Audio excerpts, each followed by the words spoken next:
Hello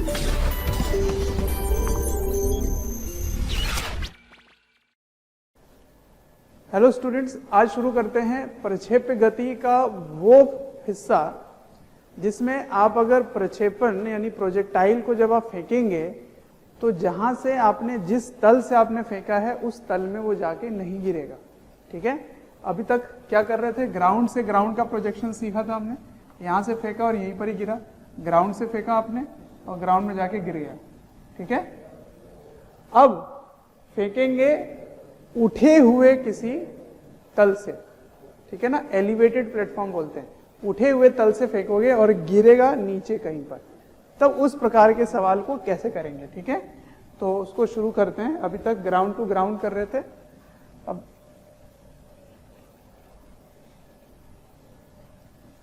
अब करेंगे projection. Projection मतलब प्रक्षेपण, projection from elevated platform. Elevated मतलब उठा हुआ, प्लेटफॉर्म मतलब तल। ठीक है, या कोई जो भी ग्राउंड जैसा समझ लो। ठीक है ना, तो उठा हुआ तल। ठीक है, वहां से आप फेंक रहे हो, प्रोजेक्शन कर रहे हो। देखते हैं, तो पहला हिस्सा जो है केस 1, ये बेसिकली केस 2 है। मैंने केस 1 लिखा था ना, ग्राउंड से ग्राउंड, ग्राउंड से ग्राउंड। अब ग्राउंड से ग्राउंड नहीं है, अब उठे हुए किसी तल से फेंक रहे हो आप। ठीक है, तो केस 1 जो है वो है अपवर्ड प्रोजेक्शन। अपवर्ड प्रोजेक्शन मतलब ऊपर की ओर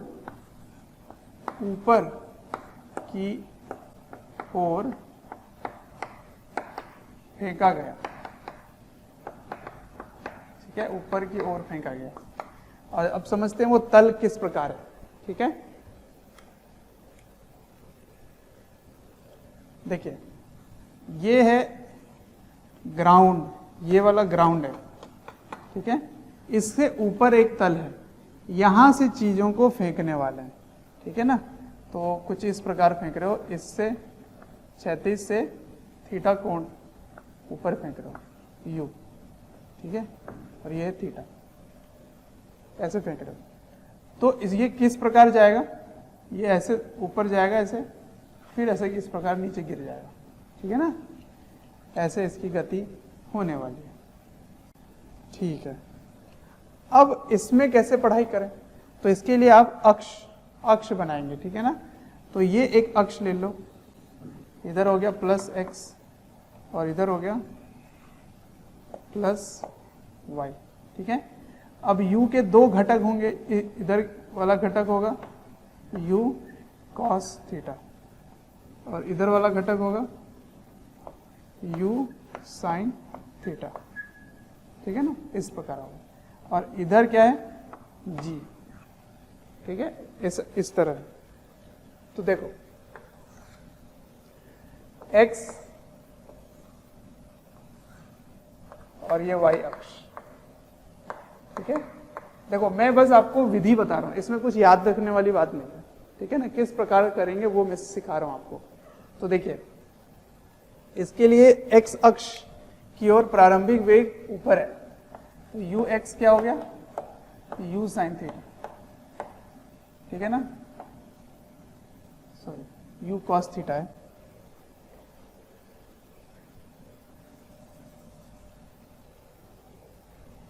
u cos थीटा और y की ओर क्या है, u sin थीटा। ठीक है, ax क्या है 0, ay क्या है -g।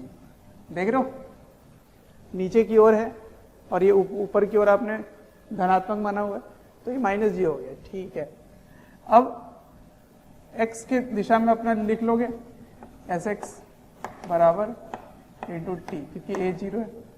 ठीक है, y की ओर क्या लिखोगे, बराबर u y t। ठीक है, यहाँ पे आ जाएगा -12 GT²। ठीक है, अब सुनो, इसमें क्या दिया हुआ है, क्योंकि ये उठा हुआ तल है तो इसकी ऊंचाई हमेशा आपको दी होगी। ठीक है, ये h ये दे दिया गया। ठीक, अब सुनो ध्यान से। अब अगर मैं आपसे पूछूं कि उड्डयन काल क्या होगा, ठीक है, उड्डयन काल,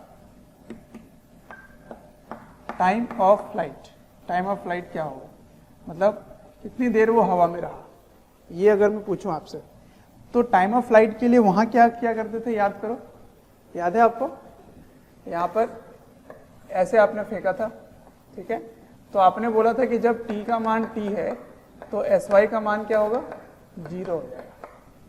तो इसमें sy का मान क्या है, देखिए, क्या ये यहीं पर आके गिर रहा है, क्या ये x अक्ष में आके गिर रहा है, नहीं गिर रहा, ये x अक्ष से आगे निकल जा रहा है, देखो ध्यान से, ये और नीचे चला जा रहा है।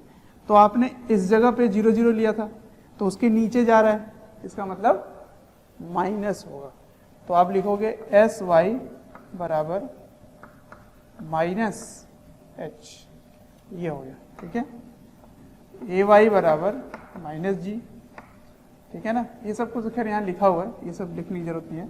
तो आप बोलना कि जब समय का मान कैपिटल T होगा उस समय sy का मान 0 नहीं होगा, माइनस h होगा, ठीक है।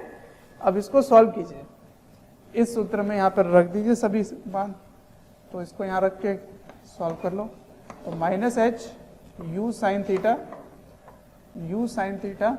t minus half gt square. अब यहाँ 0 नहीं है, देखो 0 होने पे इसका आंसर आता था 2u साइन थीटा बाई जी, अब ये 0 नहीं है, तो इसका आंसर आपको पूरी ये क्वाड्रेटिक सॉल्व करने कर आएगी, ठीक है। तो हाफ gt स्क्वायर, इसको इधर ले आए, इसको भी इधर ले आओ, minus u sine theta t, ये सब इधर आ गया, माइनस h बराबर g, ठीक है। अब इसको सॉल्व करोगे तो t का मान क्या आएगा, देखते हैं यहाँ पर। तो t बराबर माइनस b, तो माइनस b का मान क्या हो गया, u साइन थीटा, ठीक है, प्लस b स्क्वायर, तो u साइन थीटा का होल स्क्वायर हो गया, ठीक है ना, b स्क्वायर माइनस 4ac, तो माइनस और माइनस प्लस हो जाएगा, माइनस 4a और c का मान क्या है, minus h,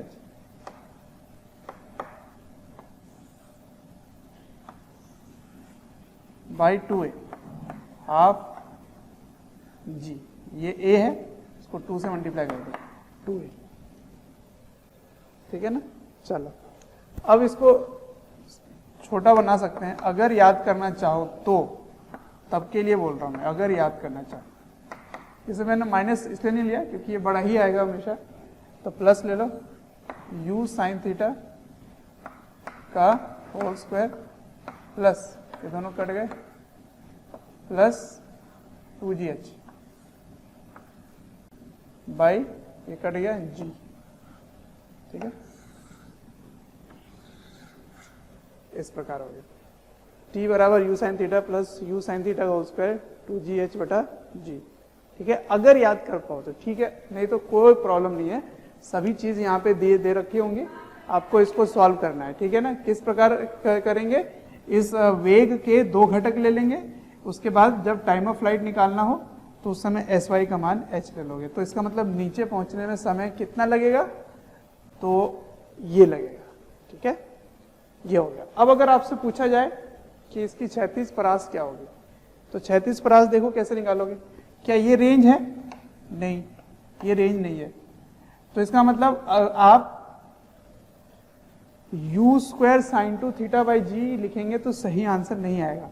u square sine 2 theta by G केवल इतने दूर का दूरी है, लेकिन ये तो और नीचे जा रहा है, इस प्रकार नीचे जा रहा है, ठीक है। तो ये दूरी हो गया आपका क्षैतिज परास, सही है। तो r का मान ज्ञात करना है, वो क्या होगा, u cos थीटा को किससे गुणा करना है, कैपिटल T से, उड्डयन काल से, तो रेंज आ जाएगा। तो मैं यहां पर ही लिख देता हूं बस, क्योंकि इसको रेंज क्षैतिज परास तो रेंज क्या लिखेंगे, u cos थीटा को किससे गुणा कर देना है, t से। और t कहाँ से आएगा बच्चों, ये वाली t, इसको यहाँ रख दोगे तो 36 परास आ जाएगा, ठीक है ना। ये रेंज है परास, ठीक। चलिए इसको लिख लीजिए। अब अगर इसी में ये पूछ दिया जाता कि इसकी अधिकतम ऊंचाई क्या होगी, तो अधिकतम ऊंचाई कहाँ से, पहले ये पूछेंगे। तो अगर इस ग्राउंड से पूछा जाए, इस तल से पूछा जाए, है ना, अगर नीचे से पूछा जाए तो आपको ये स्मॉल h जोड़ देना है, किसमें, इसमें जोड़ देना है।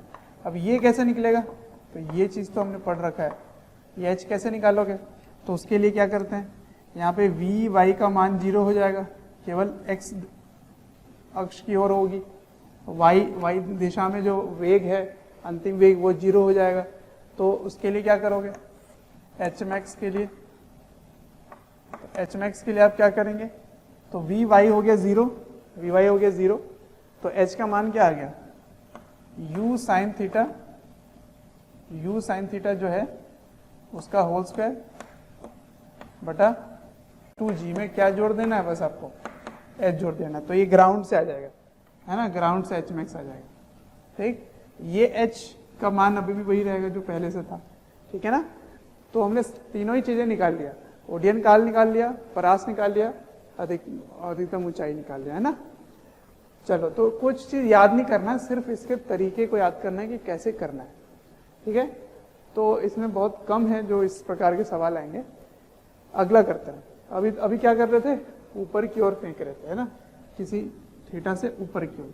अब थीटा नीचे की ओर फेंकेंगे, ये ऊपर था, अब नीचे की ओर फेंकेंगे, और उसके बाद फिर से वही सब चीज निकालेंगे, उड्डयन काल, परास वगैरह, ये सारी चीजें निकालेंगे, ठीक है। तो अब जो होगा उसमें नीचे की ओर फेंका जाएगा, ठीक है। तो केस 2 ले लेते हैं, नीचे की ओर, नीचे की ओर फेंकना, ठीक है, मतलब डाउनवर्ड प्रोजेक्शन, डाउनवर्ड प्रोजेक्शन, ठीक है। समझते हैं क्या हो रहा है, यहां पर वही है, उठा हुआ इस प्रकार, ठीक है। अब इसको नीचे की ओर ऐसे फेंक रहे हैं, ऐसे फेंक रहे हैं, ठीक है ना। अब इस ये यहां से थीटा दिशा में है, ये यू है, तो इसके 2 घटक ले लीजिए। पहले अक्ष लेते हैं, अक्ष।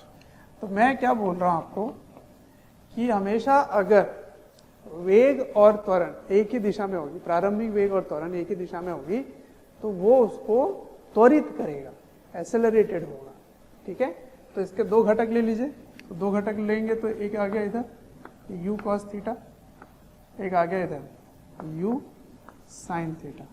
अब देखिए आपकी जो प्रारंभिक वेग है उसकी एक घटक नीचे है, तो क्यों ना मैं इसी दिशा की ओर प्लस ले लेता हूं, प्लस y, और इधर हो गया प्लस x, ठीक है ना, ऐसे हो गया। अब देखिए जब आप इसको ऐसे फेंक रहे हैं तो ये ऐसे जाके गिरेगा, ठीक है ना, इस प्रकार जाएगा, ठीक है। इसको आप ऐसे फेंकिए, चलिए ऐसे फेंकते हैं, थोड़ा सा ऊपर उठा लेते हैं क्योंकि फिर इधर थोड़ा जगह चाहिए मुझे, ठीक है। ये थीटा है और इसको आपने u से फेंका है, तो ये इस प्रकार जाएगा और ऐसे गिरेगा, ठीक है, इस प्रकार। और फिर से इसकी जो ऊंचाई है वो क्या है, h, ठीक है। अब क्या क्या पूछा गया, वही ओडियन काल, परास, ये सारी चीजें, ठीक है। इसमें अधिकतम ऊंचाई तो आएगी ही नहीं, ठीक है। चलिए, तो सबसे पहले x और y अक्ष में दोनों को विभाजित करते हैं। तो x इधर प्लस है, तो प्रारंभिक वेग क्या है इधर, u cos थीटा, ठीक है। और इसकी प्रारंभिक वेग क्या है, u sin theta, u sin theta, ठीक है। अच्छा, एक्सेलरेशन क्या है, देखिए जरा, अब यहां पर यही अंतर आएगा। अभी तक जो भी कर रहे थे इसमें ay का मान नेगेटिव आ रहा था, है ना, ऋणात्मक था, लेकिन अब जो त्वरण है जिधर आपने प्लस लिया है उधर ही है ये जी, ठीक है ना। तो इसका मान क्या लेंगे आप, प्लस जी लेंगे बस, और यहाँ पे कोई घटक आता ही नहीं, ये 0 होगा, ठीक है। तो अब कैसे करें, सबसे पहला चीज ओडियन काल, सबसे पहले यही निकाल लेते हैं, ठीक है ना। ओडियन काल मतलब टाइम ऑफ फ्लाइट, ठीक है, ये निकालना। तो देखो जब ये वस्तु यहां पहुंचेगा उस समय इसकी विस्थापन y अक्ष में हो रही है कितना, h। क्या ये प्लस है कि माइनस, प्लस की ओर हो रही है, ठीक है। तो आप लिखेंगे sy का मान प्लस h लिखेंगे, ठीक है, और ay का मान प्लस g होगा, और uy का मान प्लस u sin थीटा होगा। कब, जब समय का मान ओडियन काल होगा, सही है। चलिए तो सॉल्व करें, तो sy uy plus half at square, ठीक है। तो sy का मान क्या है, प्लस h, uy का मान क्या है, u sin थीटा t, ये प्लस हो जाएगा, प्लस हाफ gt स्क्वायर। अब इसको इधर ले आओ, ठीक है, और उसके बाद इसका क्वाड्रेटिक बना दो। तो इसको उधर ले जाओगे तो क्या बनेगा, हाफ gt स्क्वायर, ये इधर आ गया, plus u sin theta t minus h बराबर 0, ठीक है। अब t का मान निकालिए, तो t का मान क्या होगा, देखो माइनस b, तो minus u sin theta minus b, plus minus, तो माइनस तो होगा नहीं क्योंकि माइनस माइनस फिर और माइनस हो जाएगा, तो नेगेटिव होता नहीं है, ठीक है ना। B square minus 4ac, c का मान क्या है, माइनस h, ठीक है, डिवाइडेड बाई 2a, तो 2 से 2 ये कटेगा, ठीक है, ये दोनों कटेगा, माइनस माइनस प्लस हो गया, तो क्या आ रहा है देखना, तो t बराबर minus u sin theta plus u sin theta का होल स्क्वायर प्लस 2gh, ये आ गया, ठीक है, बटा g। तो देखो इसके पहले वाला और इसमें क्या अंतर आया, यहाँ पे प्लस था उसमें इसमें माइनस आ रहा है, ठीक है ना। तो उसको कम टाइम लगेगा अगर नीचे की ओर फेंकोगे, सही बात है, जल्दी पहुंचेगा क्योंकि वो त्वरित हुआ, तो पहले ऊपर जाएगा। अब अगर आपसे परास पूछा जाए, क्षैतिज परास, तो परास क्या आएगा बताओ। तो परास के लिए क्या करेंगे आप, रेंज परास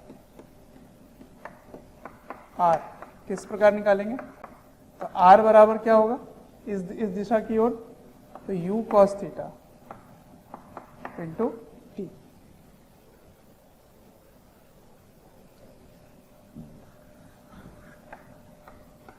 इससे t निकालेंगे और यहां डाल देंगे, ठीक है। अब अगर आपसे पूछा जाए कि कितने कोण में लगाकर फेंके कि ये परास जो है वो अधिकतम दूर तक जाए, तो r max निकालना है। तो फॉर r max क्या करना है,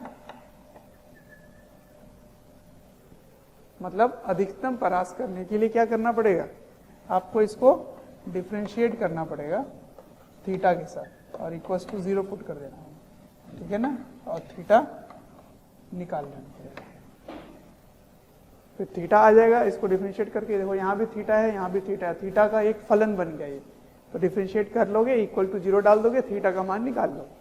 तो जो थीटा का मान आएगा वो इसमें डाल दोगे, दोनों में डाल देना, तो अधिकतम परास आ जाएगा, ठीक है ना। तो ये दोनों इसमें महत्वपूर्ण है, इसको आप नोट डाउन कर लीजिए, ठीक है। अब तीसरे केस की तरफ बढ़ेंगे। तो तीसरा केस देखने से पहले एक सवाल कर लेते हैं, ठीक है। सवाल से काफी चीजें समझ में आती है यहाँ पर। तो एक सवाल मैं उसी पे कर लेता हूँ। सवाल कुछ इस प्रकार है। थैंक यू डियर स्टूडेंट्स, हमें ढेर सारा प्यार देने के लिए। डेली हज़ारों स्टूडेंट्स हमारे वीडियो से लाभ उठा रहे हैं, उनको काफ़ी बेनिफिट पहुंच रहा है हमारे वीडियो लेक्चर से। आपसे एक रिक्वेस्ट है कि डिस्क्रिप्शन बॉक्स पे एक लिंक है, उस लिंक को क्लिक करें और अपनी एनरोलमेंट सुनिश्चित करें। और साथ ही जिनको स्टडी मटेरियल या फिर डाउट सेशन चाहिए वो प्रीमियम कोर्सेज के लिए भी एनरोल कर सकते हैं। ठीक है, इस प्रकार सवाल है कि यहाँ एक दोस्त है, वो अपने दूसरे दोस्त को गेंद फेंकना चाह रहा है जो यहाँ से ये 30 मीटर की ऊंचाई पर ही है। ठीक है, और यहाँ से ये 40 मीटर की दूरी पर उसका दोस्त है, 40 मीटर की दूरी पर दोस्त है यहाँ पर। ठीक है, अब ये गेंद को इसकी ओर फेंकता है, ऐसे बिल्कुल इसकी दिशा ऐसे एम करके उसकी दिशा की ओर ऐसे फेंक रहा होता है। अब ये दोनों मेरे क्लास में आए नहीं थे, ये दोनों मैंने जो भी पढ़ाया वो क्लास में आए नहीं थे, तो इनको ये पता नहीं है कि अगर मैं इसकी ओर बिल्कुल सीधा ऐसे उसकी ओर फेंकूंगा तो इसके पास नहीं गिरेगा ये। ठीक है ना, क्योंकि ये प्रक्षेप की तरह हो जाएगा।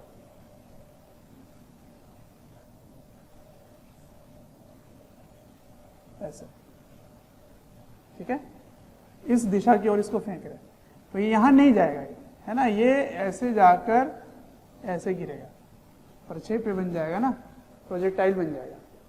तो आपको बताना है कि इससे कितने दूर पहले गेंद गिर जाएगी, ये इसका मान ज्ञात करना है, कितना छोटा रह जाएगा। ठीक है, ये बताना आपको, ये सवाल है कि उससे कितने दूरी पहले गेंद गिर जाएगी। ठीक है, तो इसका नाम दे दे क्या, इसका नाम है ए, इसका नाम है बी। ठीक है, तो बी से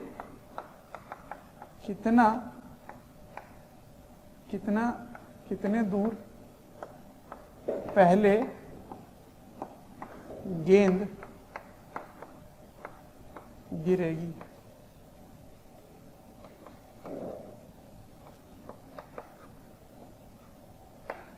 ये सवाल है, x का मान ज्ञात है। ठीक है, अच्छा एक और बात, यहाँ पे u देना पड़ेगा मुझे, तो u का मान मैं दे देता हूं,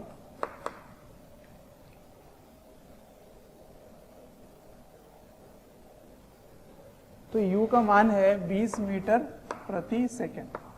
ठीक है ना, 20 मीटर प्रति सेकंड की रफ्तार से इसकी ओर ये फेंकते हैं, और जब ये इसके पास फेंकता है तो इसके पास नहीं गिरता है, कुछ दूर पहले गिर जाता है। तो आपको बताना है कितने दूर पहले ये गेंद उसके गिरेगी। ठीक है, 2 मिनट सोचिए आप। तो कर लिया आपने, चलिए देखते हैं। अब आपको लगेगा कि सर इसमें अब मैं कौन सा सूत्र लगाऊं, कोण तो आपने बताया ही नहीं है ना, तो कोण आपको पता है, आपने ध्यान से देखा नहीं। देखिए यहाँ एक त्रिभुज बन रहा है, ये dot dot dot dot line से ऐसे लेके जाओ तो ऐसे एक त्रिभुज बनता हुआ दिख रहा है आपको, बन रहा है ना, ऐसे ऐसे। ठीक है, तो यहाँ हो गया ए, यहाँ हो गया बी, और यहाँ पे क्या हो गया, इस जगह हो गया डी, डी मान लो इसको। ठीक है, अब ये है 30, ये है 40। ठीक है, तो मैं इसको अगर थीटा ले लूं तो क्या ये थीटा आपको चाहिए होता है ना, ये और ये दोनों एक ही बिंदु मान सकते हो, बहुत ही कम इसमें दूरी है, तो ये दूरी थीटा है। क्या है, थीटा। ठीक है, थीटा। अच्छा, अब इस u का एक घटक इधर लोगे, है ना, ये थीटा है, तो ये वाला थीटा से ये थीटा बनाया मैंने, है ना, तो इस त्रिभुज में ये जो थीटा है वो थीटा का साइन और कॉस क्या लिख सकते हैं आप, साइन थीटा का मान हो गया ये 50 हो गया, अगर 30 है, 40 है तो 50 है ना, तो साइन थीटा का मान क्या हो गया 3/5, और कॉस थीटा का मान क्या हो गया 4/5। ठीक है ना, अब इसके दो घटक ले लीजिए, एक घटक इधर कितना आ गया, u cos थीटा, एक घटक इधर कितना आ गया, u sin थीटा, ठीक है ना। अब आपको क्या निकालना है, परास निकाल लीजिए, परास, क्योंकि आपको 40 मीटर की दूरी में इसका जो दोस्त है वो पता है, तो आप जो रेंज निकालेंगे ना, रेंज जो परास निकालेंगे उसको 40 में से घटा देंगे तो आपको x का मान मिल जाएगा। तो रेंज के लिए क्या चाहिए, वुडियन काल चाहिए। अगर आपको सूत्र याद है तो ठीक है, सब कुछ रख दीजिए, नहीं तो फिर हम बिल्कुल तोड़ तोड़ के कर लेंगे, कोई दिक्कत ही नहीं है ना। इस दिशा की ओर आपको धनात्मक मानना पड़ेगा, इधर प्लस और इधर प्लस, ठीक है। तो शुरू हो जाओ, क्या लिखोगे, यू वाई का मान क्या लिखोगे, यू वाई का मान लिखोगे प्लस यू साइन थीटा, ठीक है। ए वाई का मान क्या लिखोगे, प्लस जी। एस वाई का मान क्या लिखोगे, एस वाई का मान लिखोगे प्लस, ये भी प्लस, प्लस 30, सही है। अब क्या निकालना है, टी निकालना है ना, टी बराबर टी निकालना है। तो इसको इधर लिख देता हूं, टी बराबर टी। तो u साइन थीटा का मान क्या है, u का मान है 20, साइन थीटा का मान यहां से रखिए 3/5, तो ये कितना आ गया, 5 और 12 हो गया, ये 4 या 12, ठीक है। अच्छा, उसी प्रकार से ए वाई क्या लिखेंगे, प्लस 10, ठीक है, और एस वाई क्या लिखेंगे, प्लस 30, और टी निकालना। तो लगा दीजिए वो सूत्र, u y t plus half g t square. Plus क्यों किया मैंने, प्लस नीचे की ओर मैंने माना है, ठीक है। चलिए इसका मान रख दें, एस वाई का मान क्या है 30, यू वाई का मान क्या है 12, और इसका क्या मान हो गया 10/2, 5 टी स्क्वायर, ठीक है। अब इसमें टी का मान निकालना है आपको, सही है। तो 5 T square plus 12 T minus 30 बराबर 0,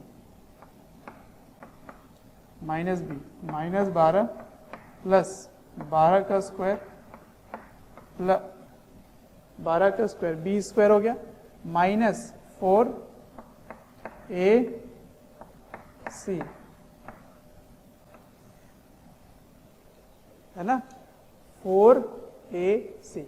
तो माइनस बी स्क्वायर माइनस 4 ए सी बटा 2a, ठीक है। तो -12, ठीक है, प्लस 144 हो गया ये, और ये कितना हो गया देखो,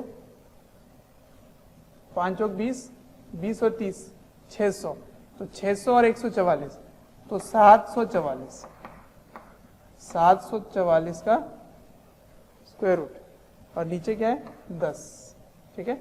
अब 744 का जब आप फैक्टराइज करके निकालेंगे, मेहनत करना होगा, तो इसका उत्तर आ जाता है लगभग 27.2, ठीक है। तो ये हो गया 27.2, तो -12 प्लस 27.2 बटा 10, ठीक है ना, ये हो गया। अब इसको घटा लो तो ये कितना आ जाएगा, ये आ जाएगा 15.8 के आसपास, है ना।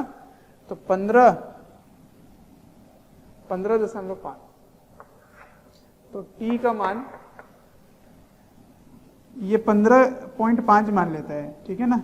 उसको जब भाग दोगे तो 1.5 हो गया, तो लगभग मान लीजिए 1.5 सेकेंड आ गया। मैंने लगभग मान लिया, इसको राउंड ऑफ कर लिया ताकि एक अच्छा नंबर बन जाए, ठीक। मैं आपको विधि सिखाना चाहता हूँ कैसे करना है।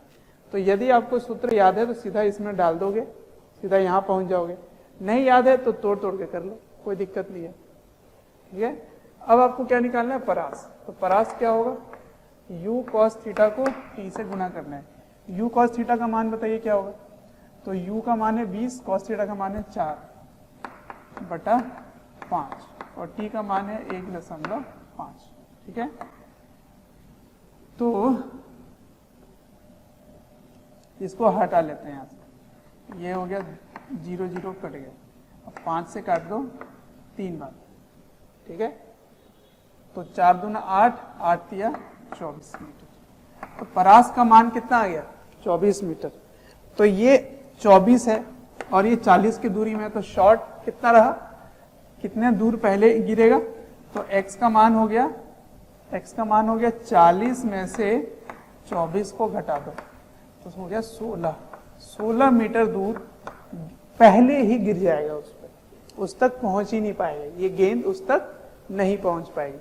ठीक है, तो कभी भी अगर आपको उस तक पहुंचाना है ना तो आपको क्या करना होगा, इसके सामने नहीं एम करना, आपको और ऊपर करके एम करना होगा, मतलब इधर कहीं एम करना होगा, तब जाके उससे शॉर्ट करके यहाँ गिरेगा वो, थोड़ा पहले ही गिर जाएगा, है ना, शॉर्ट गिर जाएगा। तो 16 मीटर पहले बी के गिरेगा, गिरेगी गेंद। ठीक है, तो इस प्रकार के सवाल समझ में आ गए आपको। जब भी नीचे की ओर दिखाकर आप फेंकते हैं तो क्या करना होता है, सिर्फ इसके घटक लेना है और नीचे की ओर प्लस मान लेना है, और टाइम ऑफ फ्लाइट यानी कि उड्डयन काल निकालने के लिए आपको SY लेना पड़ेगा और टाइम निकाल के उसको गुणा कर लोगे तो परास आ जाएगा। क्लियर? ठीक है, अब मैं तीसरे केस की तरफ बढ़ता हूं जिसमें क्षैतिज की ओर फेंकोगे, बिल्कुल समांतर हॉरिजॉन्टल डायरेक्शन में फेंकोगे, तो क्षैतिज के समांतर फेंकेंगे, बिल्कुल ऐसे फेंकेंगे। ठीक है, चलिए इसको लिख लीजिए। अभी तक क्या देख रहे थे कि या तो किसी भी प्रक्षेप को किसी कोण पे फेंक रहा था मैं, टेढ़ा ऊपर या नीचे फेंक रहा था। ठीक है, अब तीसरा केस देखते हैं जिसकी हॉरिजॉन्टल प्रोजेक्शन हुई। ठीक है, हॉरिजॉन्टल प्रोजेक्शन मतलब समझ रहे, बिल्कुल क्षैतिज के समांतर, क्षैतिज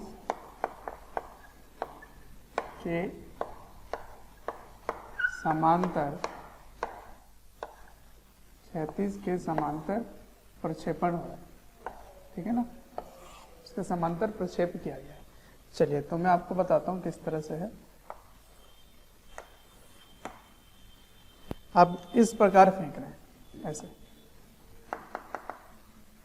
ऐसे, ठीक है ना, यू रेस इस प्रकार फेंक रहे हैं, बिल्कुल हॉरिजॉन्टल। अब कोण क्या दिख रहा है आपको, अब कोण हॉरिजॉन्टल से 0 है, क्षैतिज से 0 डिग्री कोण है, तो इसका कोई घटक लेने की जरूरत ही नहीं है ना। अब ये किस प्रकार जाएगा, ऐसे जाएगा और यूं गिरेगा।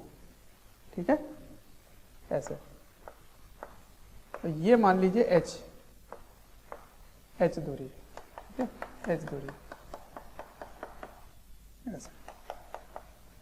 ठीक है, अब क्या क्या निकालना है, फिर से वही सब निकालना है। रेंज बताइए कितना है, कितना समय लगेगा यहाँ पहुँचने में, किस वेग से पहुँचेगा, सब कुछ ये सब निकालना है। ठीक, तो फिर से वही सब कुछ करना है। x अक्ष ले लीजिए इधर और इधर y अक्ष ले लीजिए। ठीक है, और दोनों ही अक्ष में आप वेग बता दीजिए क्या है, प्रारंभिक और अंतिम, ये सारी बातें हम कर लेंगे। ठीक है, तो इसकी कोई घटक ही नहीं है, u है, तो u का कोई घटक y अक्ष की ओर नहीं होगा, है ना, y अक्ष की ओर नहीं होगा। ऐसे ले लेते हैं, ऐसे x एक्सिस। ठीक है, और ये नीचे जा रहा है, तो इस दिशा की ओर क्या ले लेंगे, प्लस ले लेंगे। ठीक है, क्योंकि g नीचे, ऐसे g नीचे है ना, तो g नीचे है, u आपने कुछ ऊपर दिया नहीं, तो क्या होगा, एक्सेलरेटेड मोशन होगा ना, त्वरित होगा, इसलिए नीचे ही प्लस लेना सही रहेगा। ठीक है, अब x अक्ष की ओर प्रारंभिक वेग क्या है, u, और y अक्ष की ओर प्रारंभिक वेग क्या है, 0।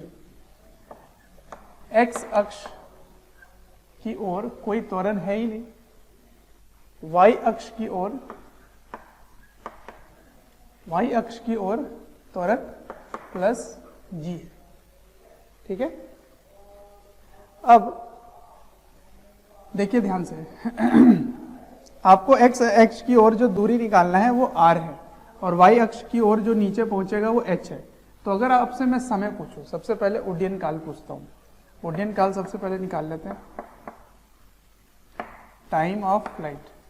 ठीक है, जिसको क्या बोलेंगे, उड्डयन काल, उड्डयन काल। ठीक है, उड्डयन काल क्या होगा? उड्डयन काल के लिए नीचे जाने का समय जो होगा वो उड्डयन काल कहलाएगा, ठीक है ना। तो देखते हैं, जब t का मान कैपिटल T है तब sy का मान क्या होगा? प्लस h, uy का मान क्या है? 0, ठीक है ना। ये तो s बराबर ut plus half at square. तो sy का मान क्या है? h, uy 0, ये क्या हो गया? हाफ, क्या हो गया? g t square. तो जरा इसको सॉल्व करेंगे तो देखिए तो क्या आ रहा है? t बराबर ये चल गया इधर, तो 2h बटा g का रूट अंडर।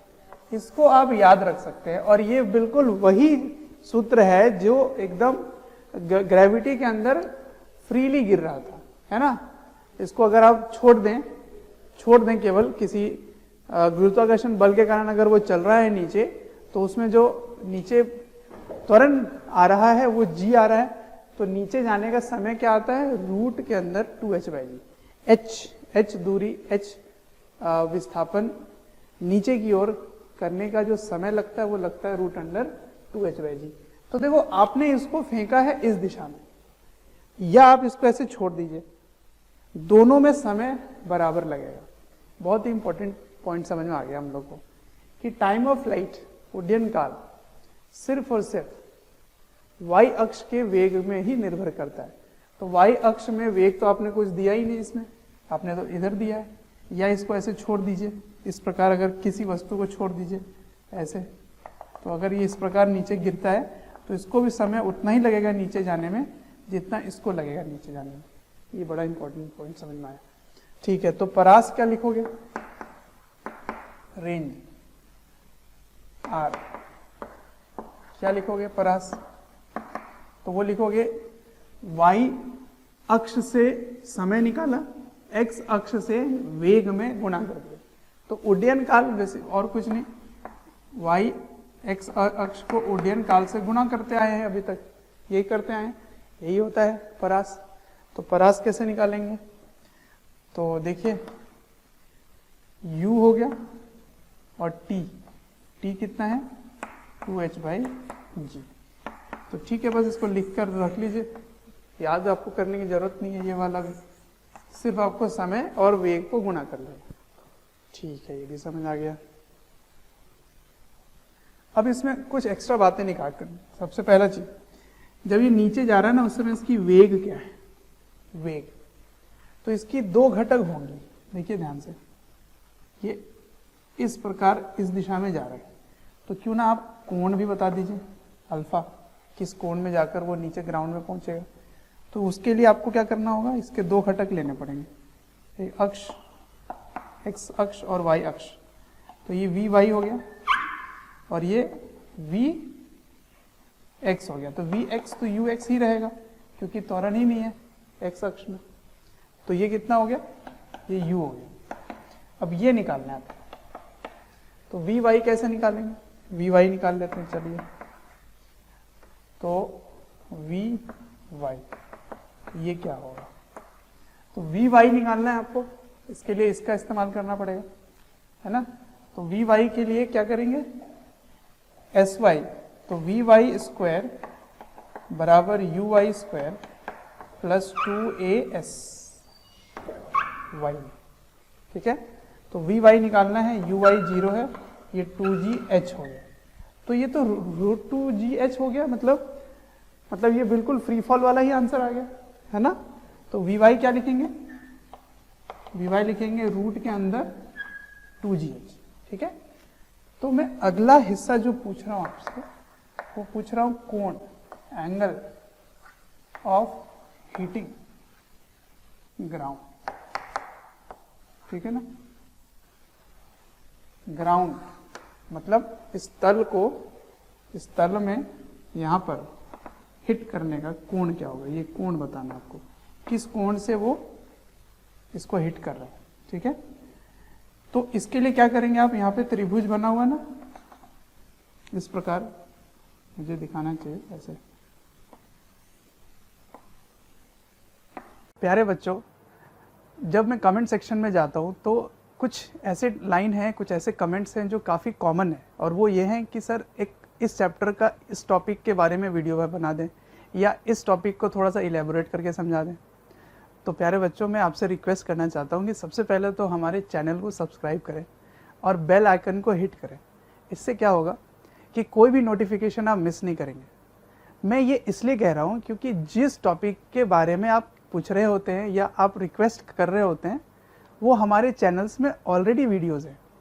आप अगर चैनल विजिट करेंगे तो प्लेलिस्ट भी बने हुए हैं, और प्लेलिस्ट से आप अपने जो डिमांड है, जो आपके पर्टिकुलर टॉपिक्स हैं, उनको आप विजिट करके पढ़ सकते हैं।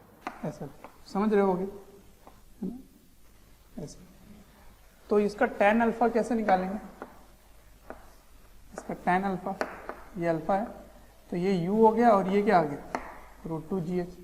तो इसका tan अल्फा किस कोण से वो जाकर ग्राउंड में पहुंचता है, तो tan अल्फा का मान क्या आ रहा है? देखिए tan अल्फा आ रहा है, ये वाला जो दूरी है उसको ये वाले दूरी से भाग दे दीजिए। ये दूरी तो vy है, तो vy बटा vx। तो vy कितना है? vy है √2gh, और vx कितना है? वो है u। तो ये tan अल्फा हो गया, ठीक है, tan अल्फा। तो अल्फा का मान क्या हो गया? अल्फा का मान हो गया tan इनवर्स √2gh बटा u। ये हो गया tan इनवर्स का मान, ठीक है ना। तो ये छोटे छोटे जो रिजल्ट हैं उनको आपको याद रखना है, ठीक। अच्छा, रेंज भी आ गया, समय आ गया, सब आ गया। अब मैं ये जानना चाहता हूँ कि मैं इसको जो फेंक रहा हूँ, क्या ये जो पथ है ये भी परवलय है या नहीं? तो इक्वेशन ऑफ ट्राइजेक्ट्री बताओ, पथ का समीकरण, इक्वेशन ऑफ ट्राइजेक्ट्री। तो इससे समझ आ जाएगा कि परवलय आ रहा है कि नहीं आ रहा है। कैसे निकाले? y और x के मध्य समीकरण बताना है और समय को हटाना है ना। तो यही तो x है ना, ये x है, तो x का मान क्या है? ut, और y का मान क्या है? Half gt²। समझ रहे हो? क्योंकि u y 0 है तो हाफ gt² है। तो t का मान यहां से लिखिएगा तो क्या आएगा? x/u, t का मान x/u। तो ये हो गया हाफ gt²। t² क्या हो गया? x²/u²।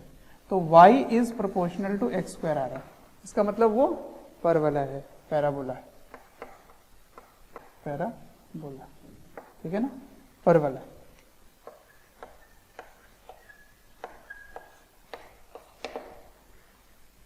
तो ये भी परवलय है, पैराबोलिक है, ठीक है। तो यही सबसे इंपॉर्टेंट है इस डिस्कशन का, यही भाग सबसे इंपॉर्टेंट है। इसके हर एक रिजल्ट्स आपको याद होने चाहिए, या फिर आपको ये सब विधि पता होना चाहिए मैं कैसे कैसे कर रहा हूँ, ठीक है। तो इसके क्वेश्चंस करते हैं, क्वेश्चन करेंगे तभी समझ में आएगा, ठीक। अब कुछ छोटे छोटे क्वेश्चंस करते हैं, और उन क्वेश्चंस को जो मैंने अभी कंसेप्ट दिया उसे रिलेट करने की कोशिश करते हैं, ठीक है ना, उसको समझते हैं कंसेप्ट। देखिए क्वेश्चन है कि अगर एक चलता हुआ कोई भी वस्तु है, मैंने यहाँ पर एक एरोप्लेन ले लिया है, एक लड़ाकू विमान ले लिया है, ठीक है। अब ये लड़ाकू विमान की जो गति है वो है 200 मीटर प्रति सेकंड, ये है इसका, ठीक है,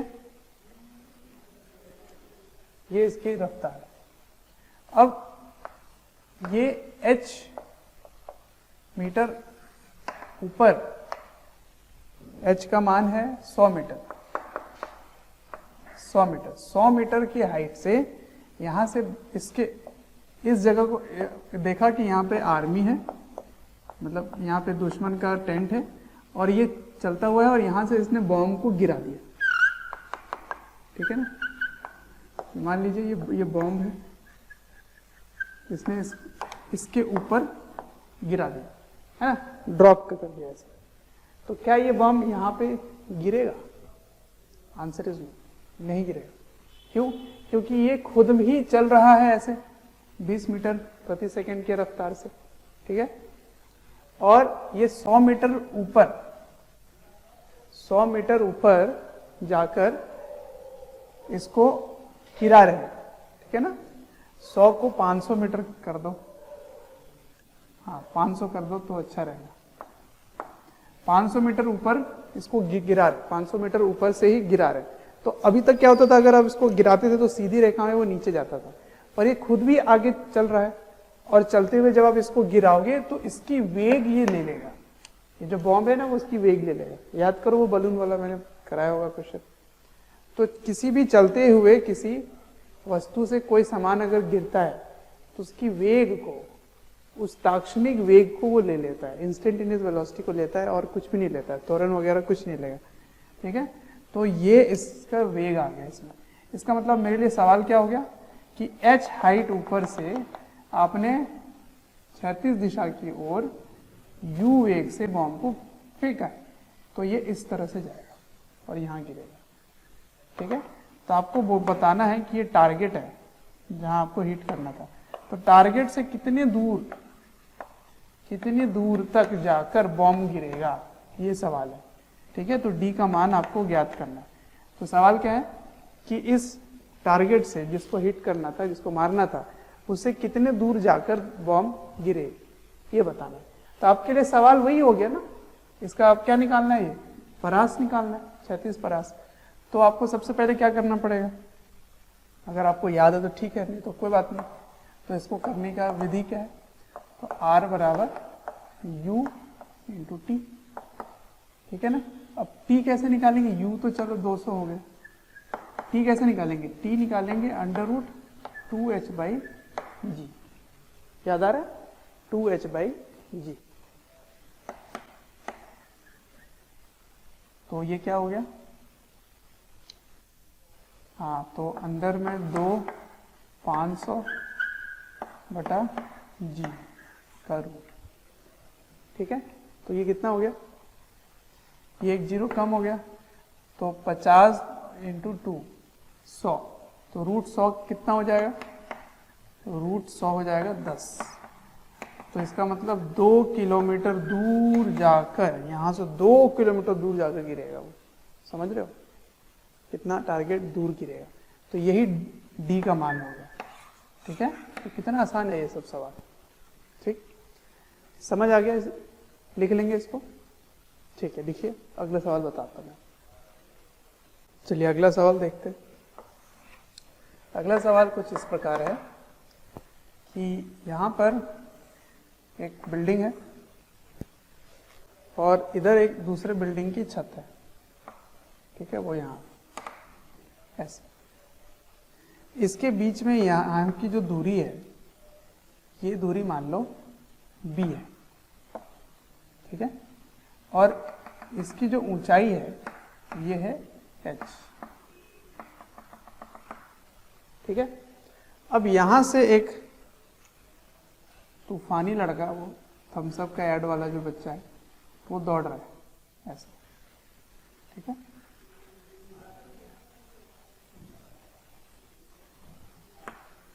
ऐसे दौड़ रहा है, तो दौड़ते दौड़ते इसकी वेग, यहां से वो दौड़ रहा है और ऐसे दौड़कर इसको इस छत पर पहुंचना है। तो सवाल ये है कि इसकी कम से कम कितनी वेग होनी चाहिए कि वो बिल्कुल सही तरीके से यहाँ पे जंप करके पहुंच जाए। ठीक है, यहाँ पे पहुंचने के लिए कम से कम वेग क्या होना चाहिए, ये सवाल है। तो देखिए ये वही सवाल हो गया है ना। देखिए उठे हुए प्लेटफॉर्म से हॉरिजॉन्टल प्रोजेक्शन हो रहा है, तो इसकी ये रेंज हो गई है ना। रेंज का मान क्या है, b। तो ये रेंज दिया गया है, ये दिया गया, अब इस बार वेग पूछ रहे हो।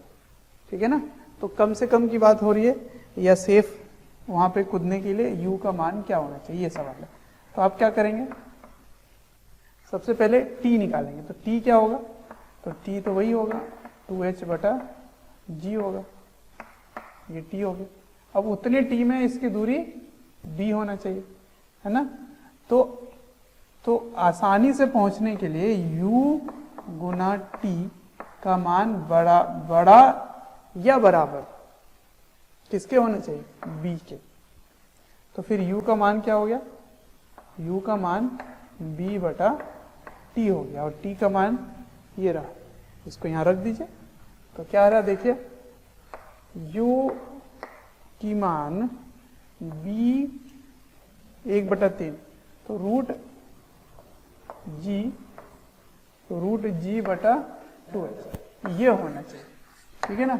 ये है इस सवाल का जवाब। इससे ज़्यादा होना चाहिए, तो कम से कम कितना होना चाहिए, इससे बड़ा होना चाहिए। तो कम से कम अगर पूछा जाए मिनिमम, तो वो कितना होना चाहिए, b रूट जी बटा 2h ये होना चाहिए, ठीक है।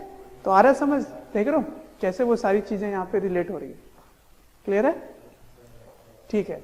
अगला सवाल फिर देखते हैं, वो बंदूक वाला देखते हैं, बहुत ही कॉमन सा सवाल है वो, ठीक है। इसको लिखिए, इधर मैं बॉम्ब की बात कर रहा हूँ, फिर गोली बंदूक की बात कर रहा हूँ, बहुत ही खुराफाती चीज़ हो रहा है अभी, है ना। बम फूट रहा है, गोली चल रही है, बिल्डिंग से बिल्डिंग कूद रहा है, हो क्या रहा है। चलो नेक्स्ट करते हैं, नेक्स्ट क्वेश्चन देखते हैं। अगला सवाल क्या है देखिए जरा ध्यान से।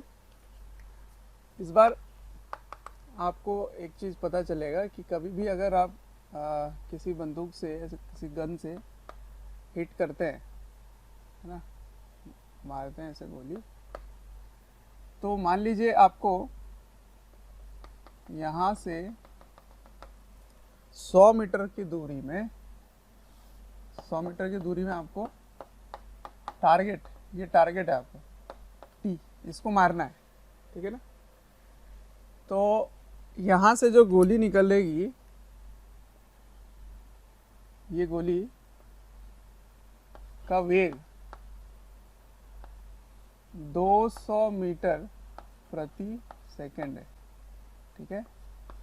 और ये जो बंदूक है वो यहाँ से 100 मीटर दूर है, ठीक है, 100 मीटर दूर। तो 100 मीटर दूर में आपको जहाँ मारना है उसी को आपने एम किया हुआ है, ठीक है ना। जिस जगह मारना है उधर ही बंदूक की नली है वहाँ, ठीक। तो क्या आप इस गोली को मारेंगे तो वहीं पर जाके लगेगी, उस टारगेट को जाके हिट होगी? Answer is no. अगर आप जिस जहाँ मारना चाहते हो वहीं एम अगर करते हो तो वहाँ नहीं लगता है। क्यों, समझाता हूँ मैं आपको। देखिए, ये एक प्रोजेक्टाइल की तरह आगे बढ़ेगा। क्यों? क्योंकि इसमें गुरुत्वाकर्षण बल पूरे टाइम नीचे लग रहा है, तो इसको थोड़ा नीचे नीचे नीचे नीचे खींचना शुरू करेगा ये, ठीक है ना, नीचे जाना शुरू होगा। तो इसका फलस्वरूप क्या होगा कि ये सीधा ना जाकर ऐसे टेढ़ा कहीं जाकर लगेगा इधर, इस जगह पे, ठीक है। तो आपको बताना है कि कितने दूरी नीचे जाकर गोली लगती है, ठीक है, ये बताना है आपको। तो मैं इसको ले लेता हूँ टी डैश और इसको ले लेता हूँ एच, ठीक है। तो सवाल क्या है कि एच का मान ज्ञात करना है, एच का मान ज्ञात करें, ठीक है, ये सवाल है। और एच क्या है, एच है जो एक्चुअल टारगेट है, उस टारगेट के नीचे जाके गोली लग रही है, तो वो टारगेट का आपको दूरी बताना है, ठीक है। चलो तो कैसे करें इस प्रकार के सवाल को, कैसे करें। देखिए, आपको ये समझ में आ गया होगा कि ये वही सवाल है कि जिसमें आप क्षैतिज के समांतर बिल्कुल सीधी रेखा में किसी प्रक्षेपण को प्रक्षेप करते हैं, प्रोजेक्टाइल को प्रोजेक्ट करते हैं, तो वो ऐसे जाके गिरता है, ठीक है ना।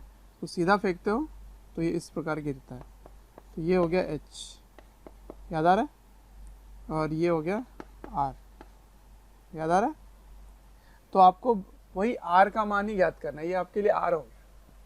तो इसको निकालने का विधि क्या बताया था मैंने, समय निकालिए और उसको वेग से गुना कर दीजिए।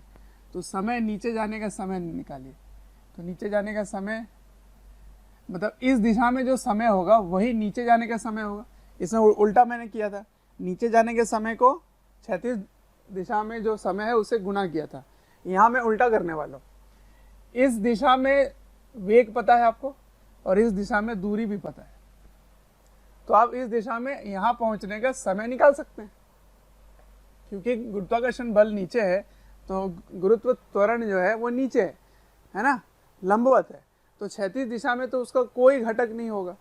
तो नहीं होने से क्या हो गया, आप सीधा सीधा बता सकते हैं कि समय बराबर दूरी बटा वेग। ठीक है, तो दूरी क्या है, दूरी है 100 मीटर, वेग क्या है 200 मीटर प्रति सेकंड, तो इसको 0.5 सेकंड लगेगा यहाँ पहुँचने में। अब उतने ही समय में वो नीचे जा रहा है ना, फ्री फॉल कर रहा है, तो आप h कैसे निकालेंगे, u 0 है, u 0 तो हाफ a t स्क्वायर। ठीक है ना, तो a का मान g है, यहाँ पर 10 लिख दिया आपने, और इससे क्या निकल गया है, इससे निकल गया है 0.5 दो बार कर दो तो 0.25 लिख सकते हो। तो इसको काट दो तो ये 5 बन गया, तो 25 25 कितना हो गया 125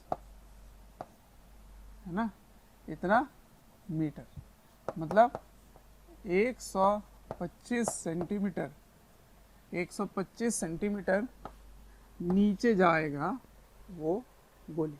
तो टारगेट से 125 सेंटीमीटर नीचे लगेगा। इसीलिए अगर आपको सही तरीके से यहाँ पे अगर हिट करना है, मारना है, तो आप थोड़ा सा ऊपर ऐसे दिशा में लेकर, थोड़ा ऊपर ले जाकर आप ऐसे गोली मारते हो। ठीक है, तो ये ऊपर अगर आप मारोगे ऐसे, तो ये इस प्रकार जाके नीचे गिरेगा। हालांकि इसमें आप ऊपर की बात कर तो रहे हैं, लेकिन ये जो कोण है वो कोण को बिल्कुल आप 0 मान सकते हैं। क्यों? क्योंकि वेग और दूरी के सामने वो जो कोण है वो बहुत ही कम आएगा, तो उसको लगभग 0 मान सकते हो। तो यही चीज़ आप मान सकते हो, यही वाला पार्ट। ठीक है, तो थोड़ा सा ऊपर करके मारना पड़ता है, मतलब 125 सेंटीमीटर ऊपर करके आप अगर इसको मारेंगे तो जाके टारगेट हिट हो जाएगा। ठीक है, चलिए, तो ये सवाल था वही प्रोजेक्टाइल पर जो केस मैंने आपको बताया। ठीक है, एक सवाल और देखते हैं इसमें। अगला सवाल देखिए। अगला सवाल इस प्रकार है कि यहाँ पर एक सीढ़ी है ना, सीढ़ियों का इस तरह से सिलसिला बना हुआ है, ऐसे ऐसे इस प्रकार मान लीजिए, ऐसे बहुत सारी सीढ़ियाँ हैं। ठीक है, हर सीढ़ी की ऊंचाई और चौड़ाई दी हुई है। तो ये हो गया h, ठीक है, और ये हो गया b। ठीक है, तो ये है 10 सेंटीमीटर और ये है 20 सेंटीमीटर। ठीक है, 10 सेंटीमीटर ऊंचाई, 20 सेंटीमीटर चौड़ाई। ठीक, अब सवाल इस प्रकार से है कि यहाँ पर एक गेंद है। ठीक है, ये गेंद है, इस गेंद को कितने वेग से इस प्रकार फेंका जाए कि वो nth, n का मान कुछ भी हो सकता है, 5वें 6वें है ना, 8वें सीढ़ी, तो वो मैं मान लेता हूँ n के टर्म में मैं इसको निकाल लेता हूँ। तो nth n सीढ़ी के कोने में जाकर वो गिरे। ठीक है ना, n, तो अगर nth है तो सोचिए ये n बार हुआ होगा यहाँ से यहाँ तक, ये भी n बार हुआ होगा यहाँ से यहाँ तक। तो आप इसकी कोऑर्डिनेट क्या लिख सकते हैं, x, y। x का मान क्या होगा n b, ये x का मान हो गया, और ये y का मान क्या होगा h। ठीक है, तो सवाल है कि u का क्या मान होना चाहिए कि ये जो गेंद है वो इस जगह जाकर गिरे, है ना, nth सीढ़ी के कोने पे गिरे। ठीक है, तो u का मान ज्ञात करना है, का मान ज्ञात करें। बच्चों, अगर हमारे वीडियोस आपको पसंद आते हैं, आपको हमारी जो मेहनत है वो आपको अच्छी लगती है, तो आप हमारे वीडियोस को ज़रूर लाइक करें और शेयर करें।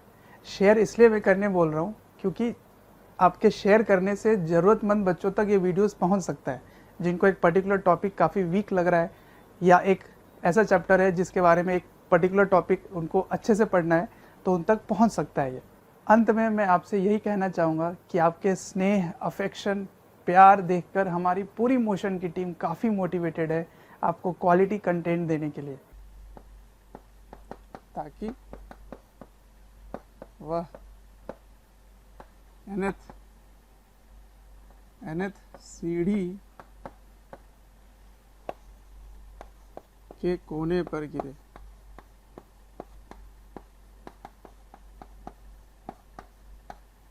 ठीक है, तो इसमें किस प्रकार से सोचा जाए, कैसे करें सवाल। तो इसको अगर अच्छे से देखो तो ये लाइन को इधर खींच लो, ये लाइन को ऐसे खींच लो, तो ये मेरे लिए वही सवाल हो गया। देखो ये हो गया आपका NH और ये हो गया NB। ठीक है, और यहां से आप गेंद को इस प्रकार फेंक रहे हैं U से, तो ये मेरा वही सवाल हो गया, है ना। हो सकता है और दूर जाए, रेंज ना हो, और दूर जाए, ये हो सकता है और दूर जाए, लेकिन आप NB तक ही निकालना चाहते हो। NH और NB हो सकता है और दूर जा रहा हो, ऐसे हो। ठीक है, तो आप ऐसे निकालना चाहते हैं, है ना, NH और NB ऐसे। तो इसका मतलब y और x आपको पता है ना। ये जो मैंने आपको डिराइव करके दिखाया था उसमें x अक्ष बनाया था, y अक्ष बनाया था, और उसके पथ का समीकरण भी निकाला था, याद आ रहा है। तो वही यहाँ पे काम करना है, वही उसी सूत्र से काम हो जाएगा। तो पथ का समीकरण क्या आया था, देख लो पीछे, y बराबर gx² बटा 2u²। यही आया था। कैसे आया था याद है। x का मान आप कैसे निकालते हैं और y का मान कैसे निकालते हैं, उसमें समय को वहाँ पे रिप्लेस कर देना है। तो x का मान कैसे निकालोगे, तो x बराबर ut, तो t बराबर x बटा u। ठीक है, और y का मान कैसे लिखेंगे, हाफ gt², तो हाफ gt, t का मान क्या हुआ x² u²। तो यही लिखा हुआ है देखो, gx² बटा 2u²। सही है, ऐसे मैंने डिराइव किया था, आप पीछे देख सकते हो। चलो, तो इसी समीकरण को इस्तेमाल करेंगे। तो ये इसका पथ है ना, इसी प्रकार ये ऐसे जाएगा, है ना, ये इसका पथ है। तो पथ का समीकरण पता है और x और y आपको पता है, तो u निकालना है। तो यहाँ से u क्या लिख सकते हो, u लिख सकते हैं gx² बटा 2y।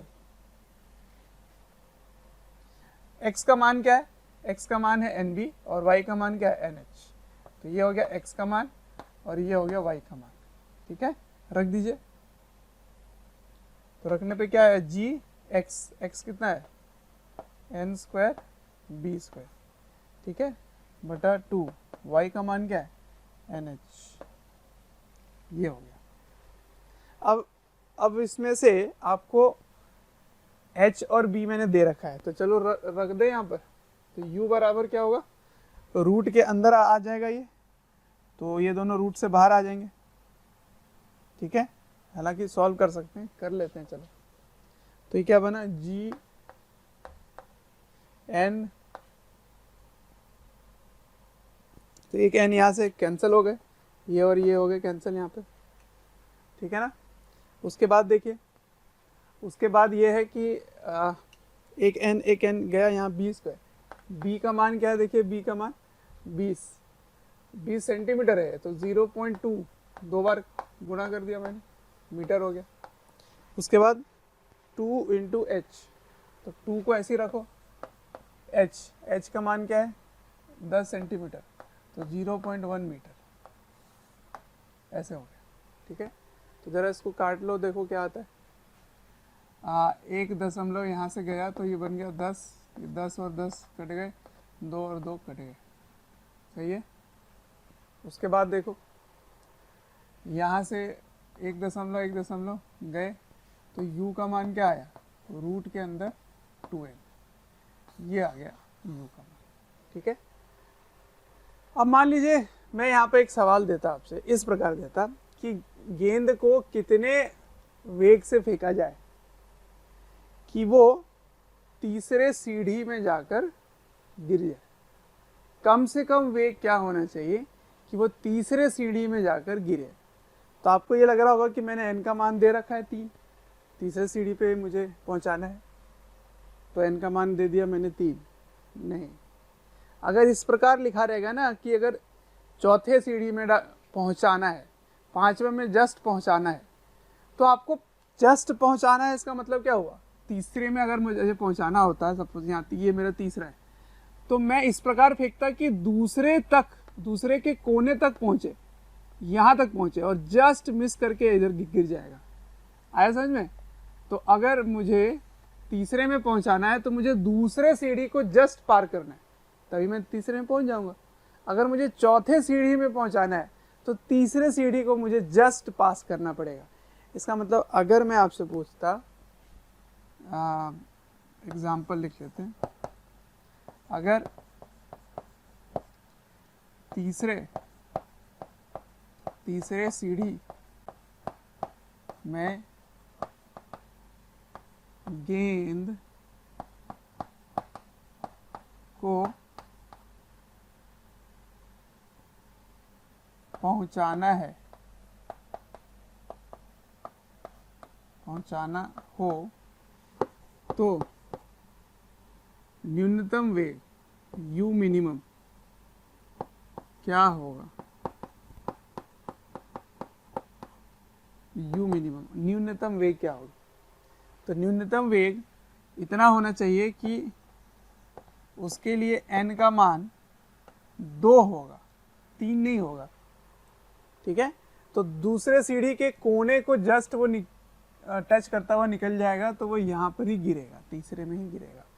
ठीक है, तो u का मान क्या हो गया, रूट के अंदर 2 गुना 2 मतलब 2 मीटर प्रति सेकेंड, ये मीटर प्रति सेकेंड में।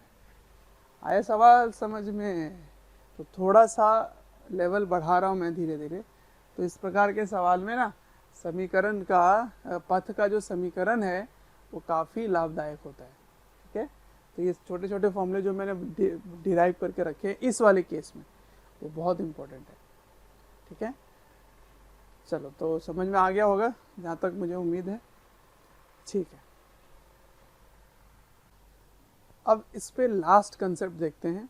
ये जो कंसेप्ट है ये उसी प्रोजेक्टाइल का पार्ट है, लेकिन रास्ते में एक दीवार आ जाएगी। ठीक है, तो दीवार वाले क्वेश्चंस को कैसे करते हैं वो समझाता हूँ मैं आपको। ठीक है, तो इसको लिख देता हूँ, वॉल मतलब दीवार, wall on path of projectile, मतलब समझ में आ रहा है? किसी प्रक्षेप के पथ पर एक दीवार है, ठीक है ना, तो उसको कैसे करेंगे? जैसे मैं वही सवाल ले लेता हूँ, वही उसी प्रकार में लेता हूँ। देखिए, यहाँ से आपने फेंका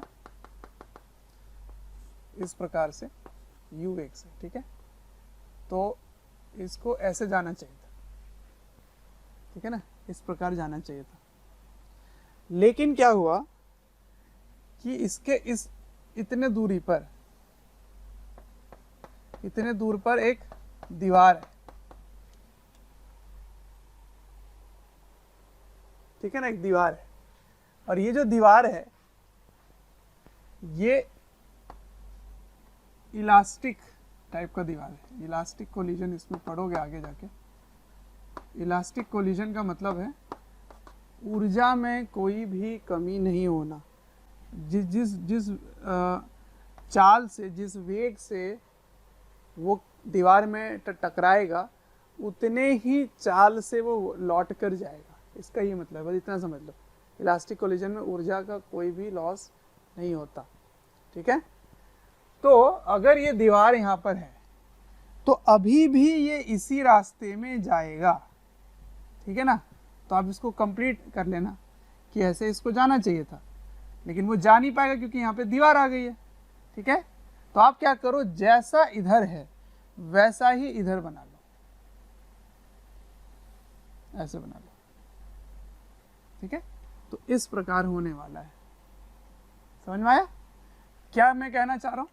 कि दीवार जहाँ भी लगा रहे ना, अगर कोलिजन इलास्टिक है, इलास्टिक कोलिजन मतलब जो टक्कर है वो इस प्रकार है कि ऊर्जा का कोई नुकसान नहीं हो रहा, ठीक है ना।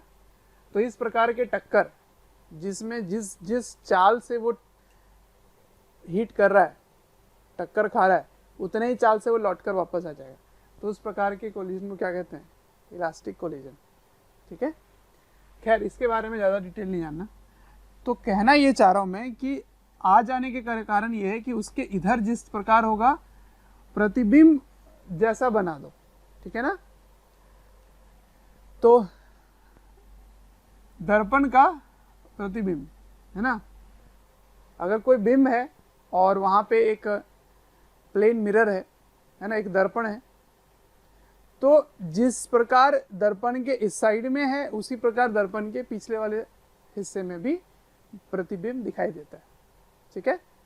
तो मान लीजिए ये वाली दूरी x है, तो ये भी दूरी क्या होगी? x होगी, ठीक है। यही इसको कंसेप्ट आपको याद रखना है। अब इस पे एक क्वेश्चन करते हैं, अपने आप ही समझ में आ जाएगा, ठीक है। अच्छा, तो सवाल कुछ इस प्रकार है,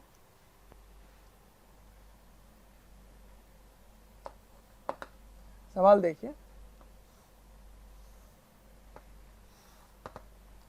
यहां से आपने एक गेंद फेंका है,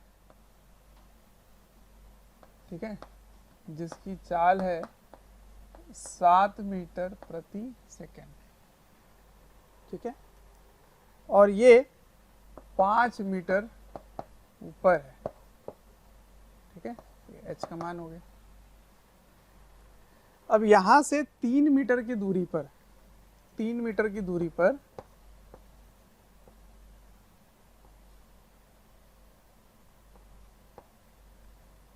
एक दीवार रख दिया आपने, ठीक है, 3 मीटर की दूरी पर दीवार रख दिया।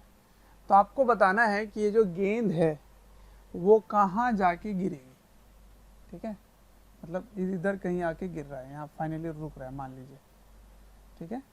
तो आपको यही बताना है कि यहाँ से कितने दूर पर, डी ले लीजिए, कितने दूर पर ये गेंद आके गिरेगी, ठीक है। तो डी का मान ज्ञात करना है। समझ में आ रहा है? अब एक गेंद है जिसको 7 मीटर प्रति सेकंड में बिल्कुल क्षैतिज के समांतर आपने फेंका है, और ये 3 मीटर की दूरी पर एक दीवार है, और दीवार में कोलिजन इलास्टिक ही है, टक्कर कैसी है? इलास्टिक है। तो आपको बताना है कि इस पीले रंग की जो दीवार है उससे कितने दूर पर वो गेंद गिरेगी, ये सवाल। सोचिए 2 मिनट।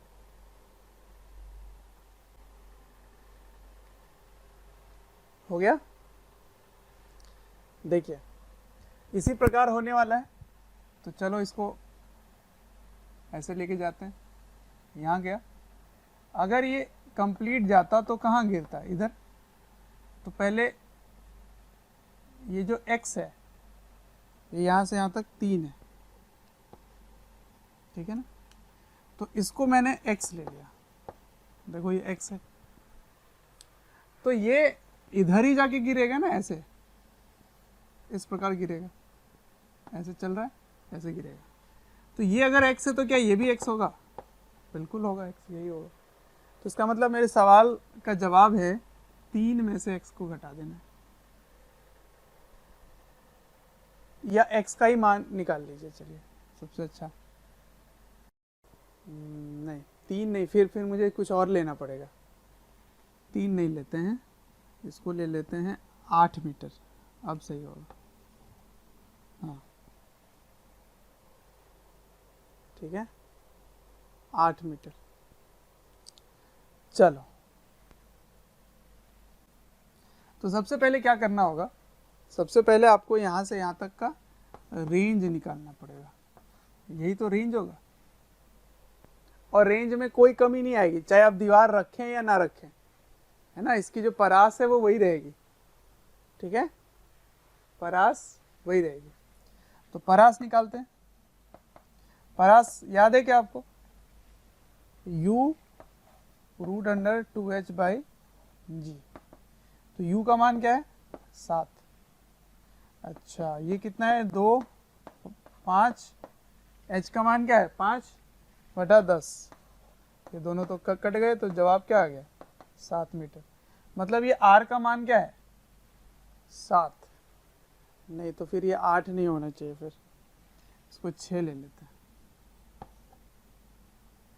ठीक है 6 ले लेते हैं, अब सही आएगा। तो r का मान क्या है 7 मीटर। तो इसका मतलब इसको 7 मीटर जाना चाहिए था, पर आपने दीवार लगा दिया। कितने दूर तक दीवार है देखो ध्यान से, इतने दूर तक है 6 मीटर, और इसको जाना था 7। इसका मतलब यहाँ से यहाँ तक दूरी क्या हो गई 1 मीटर हो गई। तो x का मान क्या होगा बोलो, x का मान हो जाएगा, x का मान हो जाएगा r में से आपको 6 घटा देना है,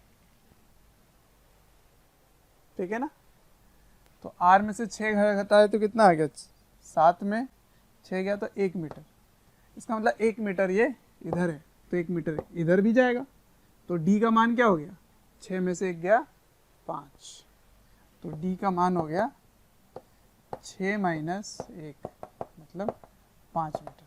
तो इस पीले वाले दीवार से 5 मीटर दूर ये गेंद जाके गिरेगी, ठीक है।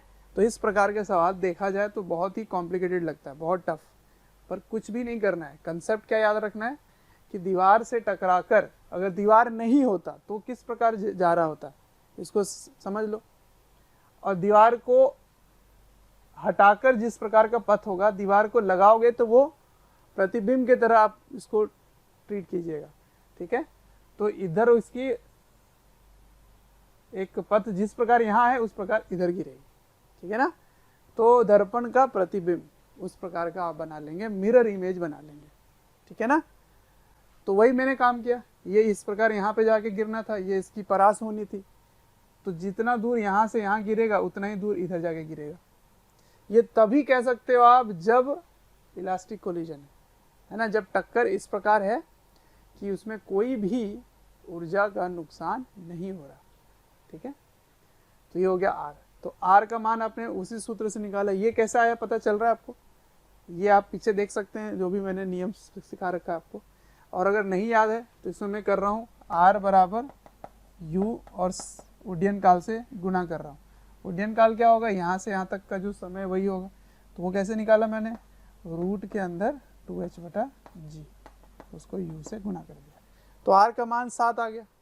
मैंने यहाँ से यहाँ 6 मीटर का दूरी दिया था, तो इसको 7 जाना चाहिए था। इसका मतलब 1 मीटर वो नहीं जा पाया, तो 1 मीटर इधर जाके गिरेगा। आया समझ।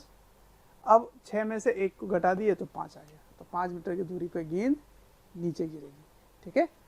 तो ये हो गया आपका प्रोजेक्टाइल के कंसेप्ट कंप्लीट, ठीक है। क्या क्या किया हमने, एक केस किया ग्राउंड से फेंक रहे हैं, ग्राउंड में जाके गिर रहा है। एक केस किया कि ऊपर किसी उठे हुए किसी तल से आप फेंक रहे हैं, और फेंकने का तरीका 3 प्रकार का लिया। एक ऊपर इस प्रकार कोण में, ठीक है, एक बार कोण में नीचे, और एक बार बिल्कुल क्षैतिज दिशा में। तो क्षैतिज का सबसे ज़्यादा उपयोग होता है, क्षैतिज के समांतर मतलब हॉरिजॉन्टल डायरेक्शन में आप फेंक रहे होते हैं, ठीक है। अब प्रोजेक्टाइल का अगला हिस्सा पढ़ेंगे कि आप जो फेंक रहे हैं वो एक समतल नहीं है, वो तल ऐसे उठा हुआ है, ठीक है, और आप तब फेंक रहे हैं, मतलब इंक्लाइन प्लेन के बारे में पढ़ेंगे। इंक्लाइन प्लेन में प्रोजेक्टाइल कैसे काम करता है, ठीक है। तो आज के लिए इतना ही है, इसको आप नोट डाउन कर लीजिए और क्वेश्चंस जो भी हैं लगाइए, ठीक है। Thank you. कोई भी चैप्टर या वीडियोस आपको डिटेल में ईयर लॉन्ग वाले वीडियोस चाहिए और काफ़ी डिटेल में वीडियोस आपको चाहिए, तो आपको एक नंबर दे रहा हूँ, टोल फ्री नंबर है, आप इनको कॉल करें और डिटेल में आप बात कर सकते हैं और पूछ सकते हैं। नंबर है 1800 2121 799।